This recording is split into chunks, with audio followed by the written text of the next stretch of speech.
Hello Shafi గారు. నాగరాజు గారు, ఇవాళ అమీర్ ఖాన్ గారి డాటర్కి సంబంధించినటువంటి ఒక న్యూస్ బయటికి రావడం జరిగింది. డిప్రెషన్లో ఉంటే మేము ఆ టైంలో అది గుర్తించి జాయింట్ థెరపీ తీసుకుంటున్నాము అనుకున్నటువంటి విషయాన్ని.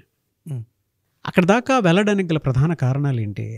జాయింట్ థెరపీకి సంబంధించినటువంటి న్యూస్ ఏంటి అసలు? అంటే అది ఎంతవరకు ఏంటి, ఎందుకు అలా అన్నారు, స్టోరీ బిహైండ్ ఏంటి సార్? అదే చూడండి, ఇక్కడ యాక్చువల్గా అమీర్ ఖాన్ గారు ఇంటర్వ్యూ చూస్తూ తను చెప్పిన విషయం ఏంటంటే, నేను నా కూతురు ఐరా జాయింట్ థెరపీ తీసుకుంటున్నాము అని చెప్పారు. అయితే మరి ఇది ఇంత ఓపెన్గా చెప్పి ఆయన ఏమి ఉన్నారంటే, నేను తీసుకున్న జాయింట్ థెరపీ వల్ల చాలా లాభం జరిగింది, రిలేషన్ చాలా బాగా బిల్డ్ అయ్యాయి, సో నేను రికమెండ్ చేస్తున్నాను, ఎవరింట్లో ఉన్న రిలేషన్స్ వీక్గా ఉంటే జాయింట్ థెరపీ తీసుకోండి అని స్ట్రాంగ్ రికమెండ్ చేస్తున్నారు. యాక్చువల్ సిచ్యువేషన్ ఏంటి, అంత అవసరం ఏమొచ్చింది? ఇప్పుడు అమీర్ ఖాన్ గారికి తన కూతురికి ఇంత రిలేషన్ గ్యాప్ ఎందుకు వచ్చింది, అసలు వీళ్ళ మధ్య ఎందుకు డిస్ప్యూట్ వచ్చింది అనేది పరిశీలిస్తే, యాక్చువల్గా ఇప్పుడు అమీర్ ఖాన్ ఇచ్చినటువంటి ఇంటర్వ్యూ కాకుండా తన కూతురు ఐరా గతంలో ఇంటర్వ్యూ ఇచ్చినటువంటి కొన్ని ఇంటర్వ్యూస్ ఉన్నాయి. తను ఆన్ అండ్ ఆఫ్గా తను చెప్పిన కొన్ని పాయింట్స్ మనం గ్యాదర్ చేసి చూస్తే, తను చెప్తున్న విషయం ఏంటంటే, తన లైఫ్లో ఈ ట్రామా రావడానికి, ఈ డిప్రెషన్ రావడానికి మెయిన్ రీజన్ ఏంటి అంటే, వాళ్ళ అమ్మా నాన్న అంటే అమీర్ ఖాన్ మరియు అమీర్ ఖాన్కి ఫస్ట్ వైఫ్ డైవర్స్ ఏదైతే తీసుకున్నారో అది చాలా బలమైన ఇంపాక్ట్ నా మీద చూపించింది అని చెప్పేసి తను ఓపెన్గా స్టేట్మెంట్ ఇస్తుంది. యాక్చువల్గా ఏం జరిగింది అంటే, ఎప్పుడైతే అమీర్ ఖాన్ మరియు వాళ్ళ ఫస్ట్ వైఫ్ మధ్య డిస్ప్యూట్స్ వచ్చాయో, వాళ్ళిద్దరి మధ్య ఘర్షణ రావడము, ఇంకా మేము కలిసి ఉండలేము అని వాళ్ళు ఏవైతే డిసిషన్స్ తీసుకున్నారో, అది చూసి చూసి చూసి ఈ ఐరా చాలా ఎమోషన్ తీసేసుకుంది, తన మీద ఒక పెద్ద ట్రామా వచ్చేసింది. ఎంత ట్రామా అంటే, తను చెప్తుంది, నాలో ఉన్న ఫీలింగ్స్ నేను షేర్ చేసుకోవడానికి కూడాను చేసుకోలేకపోయేదాన్ని. అంటే తన ఫీలింగ్స్ ఎవరితో పంచుకోవాలి? అమ్మతో పంచుకోవాలా, లేక నాన్నకి చెప్పుకోవాలా, అమీర్ ఖాన్కి చెప్పుకోవాలా అంటే వాళ్ళు వినే సిచ్యువేషన్ లేరు. ఐరా స్టేట్మెంట్ ఇస్తుంది, నన్ను మా నాన్న అర్థం చేసుకోలేడు, నేను చెప్పి తనకు అర్థం కాదు అని స్టేట్మెంట్ ఇచ్చేస్తుంది. ఎందుకనంటే తను ప్రయత్నం చేస్తుంటుంది, వాళ్ళున్న ఎమోషన్స్లో, వాళ్ళున్న సిచ్యువేషన్లో విని ఉండరు, విన్నాగానే పట్టించుకొని ఉండరు. ఇది బేసిక్గా.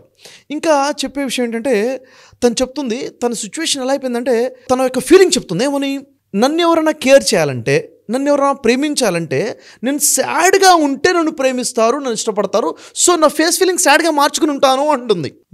అంటే చూడండి, అసలు కేరింగ్ మిస్ అయింది, లవ్ అండ్ అఫెక్షన్స్ మిస్ అయ్యాయి. ఎప్పుడు కేర్ చేస్తారట? నేను ఈ విధంగా ఉంటే, చాలా బాధగా ఉంటో, ఏదో సాడ్గా ఉంటే, విచారంగా ఉంటేనే ఏమైంది అని పలకరిస్తారు. అలా పలకరింపు తను కోరుకుంటుంది.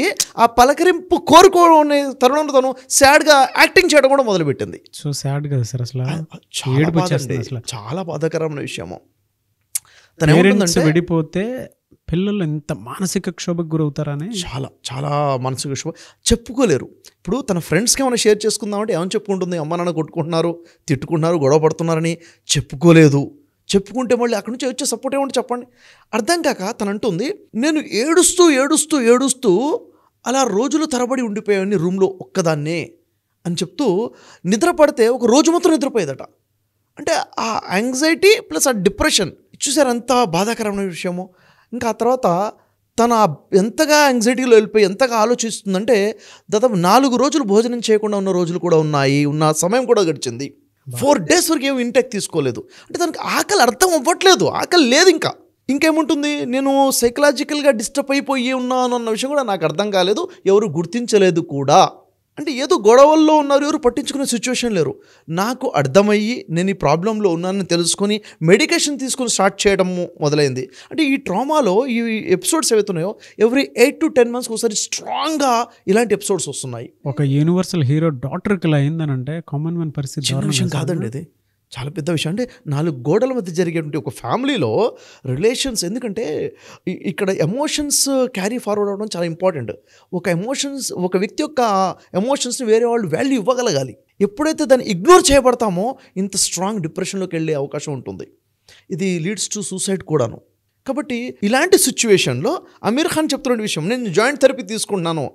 అమీర్ ఖాన్ ఇంకో విషయం చెప్పారు. ఏం చెప్పారంటే, నా డాటర్ నాకు స్ట్రాంగ్గా రికమెండ్ చేసింది, సజెస్ట్ చేసింది జాయింట్ థెరపీ తీసుకుందామని చెప్పేసి. అంటే ఆ తర్వాత ఏమైందంటే, ఆ పాప రియలైజేషన్ అయిపోయి ఇది మెంటల్ ఇల్నెస్ అని చెప్పి దాంట్లో నుంచి ఎలా బయటపడాలో తను రీసెర్చ్ చేసింది, మెడికేషన్ తీసుకోవడము. ఇంకా ఇలాంటి ఫీలింగ్స్ ఉన్న వాళ్ళ కోసమే రీహాబిలిటేషన్ సెంటర్ కూడా ఎస్టాబ్లిష్ చేసింది. తను బయటపడాలి, ఇలా ఇంకెవరు బాధపడకూడదు, మీ ఎమోషన్స్ ఏమన్నా హర్ట్ అయి ఉంటే మాకు షేర్ చేసుకోండి, మేము వింటాము అని చెప్పేసి. ఇక్కడ నాన్నకి విషయంలో నన్ను మా నాన్న అర్థం చేసుకోలేడు, అర్థం చేసుకోవడం స్టేట్మెంట్ ఇస్తుంది. నాన్నతో చెప్పిన విషయం ఏంటంటే జాయింట్ థెరపీ తీసుకుందాము అని చెప్పడం జరిగింది. కూతురు చెప్పింది కాబట్టి అమీర్ ఖాన్ జాయింట్ థెరపీ తీసుకుంటున్నాడు. ఇప్పుడు చెప్తున్న విషయం ఏంటంటే చాలా రిజల్ట్స్ ఉన్నాయి, నేను నా కూతురికి దగ్గర అయ్యాను, నాకు అర్థమవుతుంది, మా ఇద్దరి మధ్య బాండింగ్ పెరుగుతుంది. సో అప్పుడు తను చెప్తున్నారు అందరికి కూడాను, ఎక్కడైనా ఈ ప్రాబ్లమ్స్ ఉంటే మీ ఫ్యామిలీస్లో ఉంటే ఈ జాయింట్ థెరపీ తీసుకోండి అని సజెషన్ ఇస్తున్నారు. బెనిఫిట్ ఏంటి సార్, దీనివల్ల వచ్చేటువంటి బెనిఫిట్ ఏంటి? చూడండి నాగరాజు గారు, ఇప్పుడు జాయింట్ థెరపీ అనేది ఏంటంటే ప్రతి వ్యక్తి యొక్క జీవితం, ఉదాహరణకి మన ఇండియా ఉంది, ఇండియా అనేది ఒక ఫ్యామిలీ సిస్టమ్ కదా, ఇక్కడ కుటుంబ వాతావరణం ఉంది, మన వ్యవస్థ, కుటుంబ వ్యవస్థ ఇది ఇక్కడ ఉంది, అదే బ్యాక్ బోన్ మన ఇండియా కూడాను. కుటుంబంలో 4-5 కలిసి ఉంటాం. మనం కలిసి ఉన్నప్పుడు ఒకరిని కేర్ చేసుకుంటాం కదా, అవునా లేదా? తల్లిదండ్రులు పిల్లల్ని పట్టించుకుంటారు, పిల్లలు తల్లిదండ్రులు తగ్గట్టుగా ఉంటారు, భార్యాభర్తలు ఒక్కొక్కరిని కేర్ చేసుకుంటారు. దీంట్లో అడ్జస్ట్మెంట్ అనేది ఒకటి ఉంటుంది, కమ్యూనికేషన్ ఒకటి ఉంది, ఒకరిని అర్థం చేసుకునేది ఒకటి ఉంటుంది. ఇది మిస్ అయింది అనుకోండి, అక్కడ గ్యాప్స్, ప్రాబ్లమ్స్ మొదలవుతాయి. పిల్లలకు కూడా ఎమోషనల్ బ్యాలెన్స్ జరుగుతుంది. ఎస్, ఎగ్జాక్ట్లీ కరెక్ట్ చెప్పారు నాగరాజు. చూడండి, జాయింట్ థెరపీ ఎక్కడ అవసరం వస్తుందంటే చాలా సిచ్యువేషన్లో అవసరం వస్తుంది. ఫర్ ఎగ్జాంపుల్ చూడండి, ఒక ఇంట్లో ఒక వ్యక్తి చనిపోయాడు అనుకోండి. చనిపోయినప్పుడు ఆ సిచ్యువేషన్ ఇంట్లో వాళ్ళందరూ కూడాను ఒక రకమైన ట్రామాలోకి వెళ్ళిపోతారు, షాక్ గురైపోయి ఉంటారు. అలాంటి సిచ్యువేషన్లో అక్కడ ఒకళ్ళ మీద ఒకళ్ళు నిందలు మోపుకునే సిచ్యువేషన్ కూడా వస్తుంది. ఎందుకంటే నెక్స్ట్ వాట్, ఒక వ్యక్తి చనిపోయాడంటే ఆస్తి విషయాలు ఉంటాయి, రకరకాల విషయాలు ఉంటాయి. ఆ సిచ్యువేషన్లో వాళ్ళ కమ్యూనికేషన్ గ్యాప్ రాకుండా ఉండే విధంగా జాయింట్ థెరపీ అనేది బలంగా ఉపయోగపడుతుంది. మొదటి విషయం. ఇంకొక విషయం ఏంటంటే చూసుకుంటే, ఇక్కడ తల్లిదండ్రులు గొడవ పడుతున్నారు అనుకోండి, తల్లిదండ్రులు గొడవ పడుతుంటే దాని ఇంపాక్ట్ పిల్లల మీద ఎలా ఉంటుంది, చాలా ఎక్కువ ప్రభావం ఉంటుంది. వాళ్ళు వెళ్ళి ఎవరికి చెప్పుకుంటారు చెప్పండి? వినే సిచ్యువేషన్లో అమ్మా నాన్న లేరు, బయట చెప్పుకునే పరిస్థితి ఉండదు.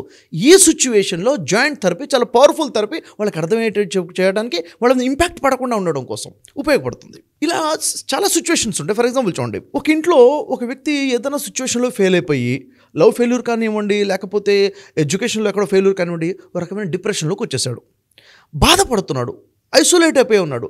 ఈ సిచ్యువేషన్లో ఆ ఫ్యామిలీ సపోర్ట్ అతనికి చాలా అవసరం ఉంటుంది. ఆ టైంలో అర్థం చేసుకోవాలి, వాడు డిప్రెషన్లో ఉన్నాడు విషయం వీళ్ళు అర్థం చేసుకొని వాడికి సపోర్ట్ ఇవ్వగలగాలి. ఈ టైంలో అతనికి వీళ్ళు ఎలా సపోర్ట్ చేయాలి, వీళ్ళు ఎలా బిహేవ్ చేయాలి, ఎలా కమ్యూనికేట్ చేయాలి అన్నది ఈ థెరపీ అనేది వాళ్ళకి యూజ్ అయ్యే విధంగా చేస్తుంది. ఇంకా చూడండి, ఈరోజు సిచ్యువేషన్ చూసుకున్నట్టయితే ఈరోజు రకరకాల యాప్స్ వచ్చేసాయి. కుర్రాడు ఈరోజు టీనేజర్స్ కానివ్వండి, కాలేజ్ గోయింగ్ పిల్లలు కానీ టెంప్ట్ అయిపోయి ఎవరో మాటలు వినేసి మోసపోయి ఎక్కడో ఇన్వెస్ట్ చేస్తారు యాప్స్ దగ్గర, బెట్టింగ్ యాప్స్ వచ్చేసి. ఇన్వెస్ట్ చేసిన తర్వాత వాళ్ళు తప్పు చేస్తారు, డబ్బులు కోల్పోయిన విషయం వాళ్ళకి అర్థమైపోతుంది. ఎట్లా బయటపడాలి, ఇంకెక్కడో అప్పు తీసుకొస్తాడు, మళ్ళీ రెక్కపోతాడు. ఆ సిచ్యువేషన్లో నేను మోసపోయాను, ఇంకేం చేయాలి అర్థం కాని సిచ్యువేషన్లో ఇండ్లు వదిలిపెట్టి పారిపోతాడు, లేకపోతే ఇంకేదో పెద్ద క్రైమ్ చేస్తాడు, లేకపోతే డిప్రెషన్లోకి వెళ్ళిపోతేనేమో వాడు భయపడి చనిపోయే అవకాశం ఉంటుంది, సూసైడ్ చేసుకునే అవకాశం ఉంటుంది. ఈ సిచ్యువేషన్లో కుటుంబ సభ్యులు అసలు వాడి సిచ్యువేషన్ అర్థం చేసుకోవాలి. ఎందుకు, అక్కడ బిహేవియర్ చేంజ్ వచ్చిందిగా, సైలెంట్గా ఉంటున్నాడు, ఇంటికి దూరంగా ఉంటున్నాడు. వాడి బిహేవియర్ వచ్చి చేంజ్ గమనించి వాడికి సరైన కౌన్సిలింగ్ ఇవ్వగలగాలి, కమ్యూనికేట్ చేసి ఆ గ్యాప్ని ఫుల్ఫిల్ చేయాలి. ఇలాంటి సిచ్యువేషన్లో కూడా ఈ థెరపీ చాలా బలంగా ఉపయోగపడుతుంది.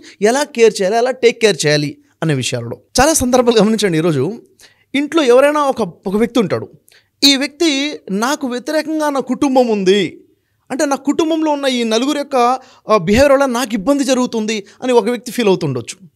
లేకపోతే ఈ వ్యక్తి వల్లనే కుటుంబం మొత్తానికి ఇబ్బంది జరుగుతుందన్న ఫీలింగ్ కూడా ఉండొచ్చు. ఈ సిచ్యువేషన్ని క్లారిటీ ఇచ్చేది ఎవరు? కలిసి కూర్చొని మాట్లాడుకున్నారు అండి, క్లారిటీ రావచ్చు, లేకపోతే ఇంకా ఉద్రిక్త స్థితికి వెళ్ళిపోవచ్చు ప్రాబ్లం. అలాంటి సిచ్యువేషన్లో ఈ థెరపీ అనేది ఉపయోగపడుతుంది. Family therapy, talk therapy, joint therapy అని మనం పిలుస్తాం. ఈ థెరపీ యూజ్ అవుతుంది. మరొకటి ఏంటంటే జనరేషన్ గ్యాప్స్ ఉన్నాయండి. మొత్తం ఒక జనరేషన్ ఉంది, వాళ్ళ పిల్లలు అంటే తాతయ్య ఉన్నాడు, మనవడు ఉన్నాడు అనుకుందాం. వాళ్ళ ఆలోచనలు వేరు, వీళ్ళ ఆలోచనలు వేరు. అయితే తన ఆలోచన తగ్గట్టుగా మోడర్న్గా ముందుకెళ్ళిపోతే కమ్యూనికేషన్ గ్యాప్ వస్తుంది, రిలేషన్స్ బ్రేక్ అయిపోతాయి కదా. ఈ టైంలో అసలు వీడు ఎందుకు ఇలా అనుకుంటున్నాడో వాళ్ళ పెద్ద జనరేషన్లో ఉన్న వాళ్ళకి కలిసి చెప్పగలగాలి, కూర్చొని మాట్లాడగలగాలి. అక్కడ ఏమవుతుందంటే ఈగోస్ అడ్డం వస్తాయి, జలస్ ఫీలింగ్స్ కొంతమందికి ఉండొచ్చు, ఈ గ్యాప్ వస్తుంది. అంటే కమ్యూనికేషన్ ఓపెన్ చేసుకునే సిచ్యువేషన్ రాదు. ఈ థెరపీ ఏం చేస్తుందంటే ఓపెన్ కమ్యూనికేషన్కి అవకాశాన్ని కల్పిస్తుంది, పాజిటివ్ ఎన్విరాన్మెంట్ని క్రియేట్ చేస్తుంది. సో ఓవరాల్గా నేనేమంటానంటే మానవ సంబంధాలు మెరుగుపడటం కోసమైనా కానీ, అభిప్రాయ భేదాలు దూరం అవడం కోసమైనా కానీ, మనుషుల మధ్య గ్యాప్స్ తగ్గడం కోసమైనా కానీ జాయింట్ థెరపీ చాలా బలంగా యూజ్ అవుతుందండి. చెప్తుంటే నాకు ఎమోషనల్గా చాలా అనిపించిందండి. వాళ్ళ పిల్లలు ఐసోలేట్ అయిపోయి బయట వాతావరణంలో జరిగేటువంటి కొన్ని ఇన్ఫ్లుయెన్సెస్ వలన వీళ్ళ జీవితాలు నాశనం చేసేసుకుంటుంటారు. అవును, ఇంట్లో చెప్పుకోలేరు, బయట ఎవరికైనా చెప్పుకుందాం అనుకుంటే ఎలా ఉంటుందో తెలియదు. అదే ఇన్సిడెంట్ 10 రకాలుగా 10 చోట్ల వెళ్ళిపోతూ ఉంది. అవును, మెంటల్ ట్రామాలోకి వెళ్ళిపోతూ ఉంటారు పిల్లలు కూడా. ఎగ్జాక్ట్లీ. వాళ్ళందరికీ కూడా ఈ వీడియో వాళ్ళ స్కూల్స్ కానీ కాలేజెస్లో కానీ కనుక మీరు ప్లే చేసి చూపిస్తే జాయింట్ థెరపీ అవసరం, ఈవెన్ టీచర్స్ అయినా సరే మీరు పిల్లలకి ఆ విషయాన్ని తెలియచేయండి. ప్రతి ఆడపిల్ల కూడా సార్ తెలియకుండానే చాలా అబ్యూజ్కి గురవుతూ ఉంటుంది. అవును, కొన్నిసార్లు ఇంట్లో వాళ్ళకి చెప్పొచ్చు, చెప్పలేకపోవచ్చు. నాకు చదువు ఆపేస్తారేమో, లేదంటే నేను ఇలా చేశానని చెప్పేసి అనుకుంటే తెలిస్తే ఎలా ఉంటుందో ఫ్యూచర్ అనేటువంటి భయం, అదే తప్పు అనుకుంటారేమో అనేటువంటి భయాందోళన డెఫినెట్గా ఉంటుంది. అవును, వాళ్ళందరికీ కూడా ఈ వీడియో డెఫినెట్గా ప్రతి స్కూల్స్ కాలేజెస్లోనూ రీచ్ అయ్యేలాగానే మీరు చెప్పినటువంటి విషయాలు చాలా బలంగా అర్థమయ్యాయి. ఎవరైనా సరే మీ దగ్గరికి కౌన్సిలింగ్కి వద్దాము అనుకున్నటువంటి వాళ్ళు విత్ జాయింట్ థెరపీ, అవును, ఆ థాట్ తోటి వద్దాము అనుకున్నటువంటి వాళ్ళకి మీరు టైం ఇస్తారా? ఎలా? తప్పకుండా ఇద్దామండి. ఏదైతే మన నెంబర్ ఉందో వాళ్ళు కాంటాక్ట్ చేస్తే వాళ్ళ జాయింట్ థెరపీకి మనం అవకాశం ఇద్దాము. వాళ్ళ ప్రాబ్లం రిజాల్వ్ చేద్దాం, రిలేషన్ బిల్డ్ అయ్యే విధంగా చేద్దాం. లైఫ్లో వాళ్ళని నిలబెట్టడమే మన బాధ్యతగా ఉంది. సో ఖచ్చితంగా మనం టైం ఇద్దాం వాళ్ళ కోసం. డెఫినెట్గా సార్. నివేస్ సార్, థ్యాంక్ యూ అండి. Thank you so much Shafi గారు. Welcome. Thank you very much.